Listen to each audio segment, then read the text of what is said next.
Well, hello everyone. A bit of an impromptu video tonight because that rarest of things has happened. I have been genuinely surprised by something in the news. Very little surprises me these days. And perhaps more notably even than that, I have been surprised by something that Tony Blair has done that I did not anticipate.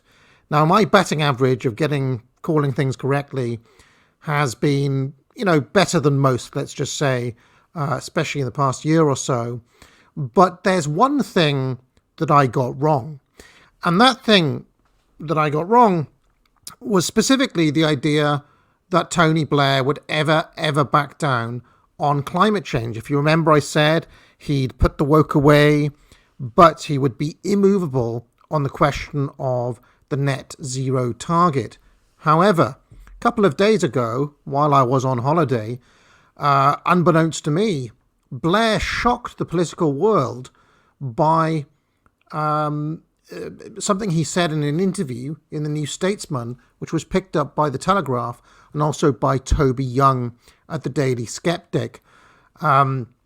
Basically, coming out as a bit of a net zero skeptic.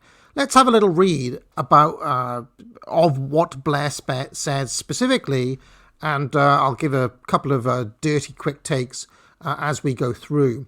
So this is from the Telegraph, 27th of July. Public must be spared huge burden of net zero, says Tony Blair. Former PM says UK can play its part in climate change fight, but its efforts risk being dwarfed by the impact of countries such as China. So there's the old Dark Lord himself. Now, this really is, I have to say, a shock to me. This is new because, as everybody who watches this channel knows, we've been tracking him pretty closely and watching a lot of his interviews over the past decade. And he has given absolutely no hint whatsoever of this particular take. This is a brand new take of his that has just come out in the past week or so. That's kind of hit even me by surprise. He says, Sir Tony Blair has warned against asking the public to do a huge amount to tackle climate change, saying Britain's net zero efforts cannot solve global warming alone. The former Labour Prime Minister stressed that climate change was the single biggest global challenge and said Britain should play its part in tackling it. However, he pointed out that what the UK could achieve would be dwarfed by the impact of actions by countries such as China. His cautious note comes as Labour and the Conservatives publicly debate how quickly to embrace the transition to net zero after the surprise Tory by-election win in Uxbridge last week. Labour's failure to take Boris's old seat was blamed on voter backlash against London's ultra-low emission zone, also known as ULEZ, which levies a charge on polluting cars. I'll just tell you, by the way, I have a car which is new enough not to have this ULEZ zone, but I did set up something the other day whereby if I accidentally go into a zone, I will be charged directly and automatically for it by direct debit. If you live in and around London, I'd recommend doing that so you're not hit with a nasty fine by accidentally going into one of these zones. I know it means you're still paying them, etc., but trust me, you don't want to get the fine for not paying it, so you might as well do it if you're in that area. Anyway, on Friday, the High Court will give a ruling on the legality of the ULEZ expansion by Sadiq Khan. And I know that the ruling was that it was legal. So Sadiq Khan won the case and the Tories lost it. The London Mayor. Under the expansion, the zone will cover all of Greater London from August the 29th. Then there's some kind of rubbish bump by the Telegraph journalist, which I'll ignore. He then says, in an interview with the New Statesman magazine on July the 18th, 2 days before the Uxbridge by-election, Sir Tony Blair said, Don't ask us to do a huge amount when, frankly, whatever we do in Britain is not really going to impact climate change. The number one issue today, and this is where Britain could play a part, is how do you finance the energy transition? Because, basically, the developed world's emissions are going down. but the developing worlds are going up. Who does he sound like? He sounds like any one of you, right? These countries have got to grow. So how do you finance the transition? Secondly, how do you accelerate the technology? A figure close to Sir Tony, wasn't me by the way, clarified that his huge amount comment was an echo of the arguments of others, although he deployed it to support his central point. The former Prime Minister accepted that noting China's sizable emissions should not be a reason for doing nothing at all on climate change.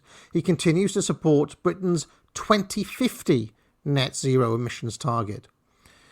He said, well, it's the single biggest global challenge, right? And Britain should play its part. But its part, frankly, is going to be less to do with Britain's emissions.